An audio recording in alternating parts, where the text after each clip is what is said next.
Soeharto dari Angkatan 6, Kelompok 4. Pada kesempatan kali ini saya akan membahas tentang Reformasi 1998 di Indonesia. Pertama, kita dalam reformasi ini kita mengenal nama Mayor Jenderal Soeharto, di mana Mayor Jenderal Soeharto dulunya adalah seorang pemimpin militer pada masa pendudukan Jepang dan Belanda. Mayor Soeharto pernah menumpas gerakan 30 SPKI dan menyatakan bahwa PKI sebagai organisasi terlarang. Berbagai kontroversi menyebut operasi menumpas gerakan 30 SPKI ini menewaskan sekitar 100.000 hingga 2 juta jiwa. Mayor Jenderal Soeharto terpilih menjadi presiden.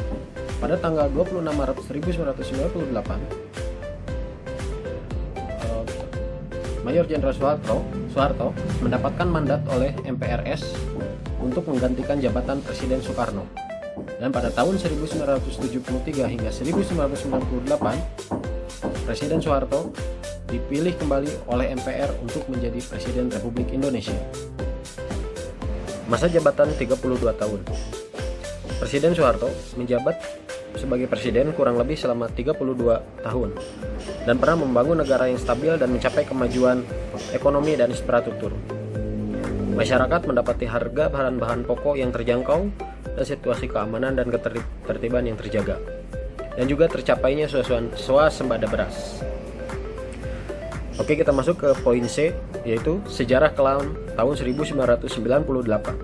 Yang pertama, Soeharto membatasi kebebasan warga negara Indonesia keturunan Tionghoa untuk menduduki Timur Timur. Dan yang kedua, kurangnya kebebasan pers.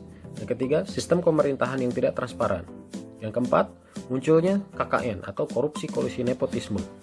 Adanya krisis moneter Asia yang menyebabkan harga-harga menjadi melambung tinggi dan terjadinya PHK secara besar-besaran. Dan juga terjadi penjarahan toko-toko di Jakarta. Setelah itu, muncullah gerakan reformasi.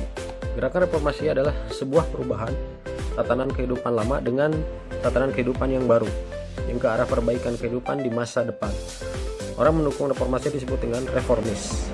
Gerakan reformasi yang terjadi pada tahun 1998 merupakan sebuah gerakan untuk mengadakan perbaikan dalam bidang politik, sosial, ekonomi, dan hukum.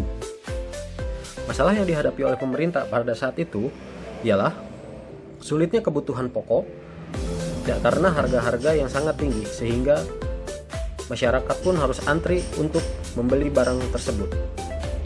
Peristiwa ini diperparah dengan kondisi politik dan ekonomi Indonesia yang semakin tidak terkendali. Oleh karena itu, muncullah gerakan reformasi.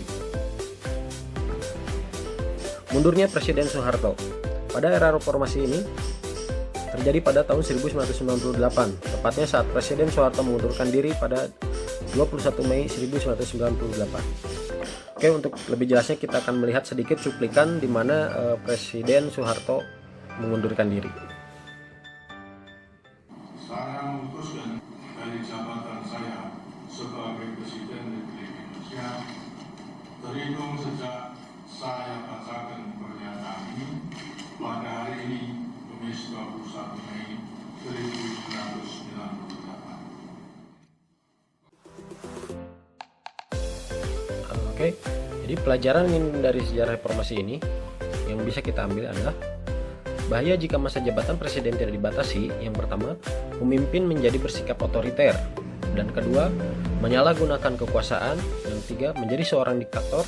Dan yang ketiga, timbulnya KKN di pemerintahan.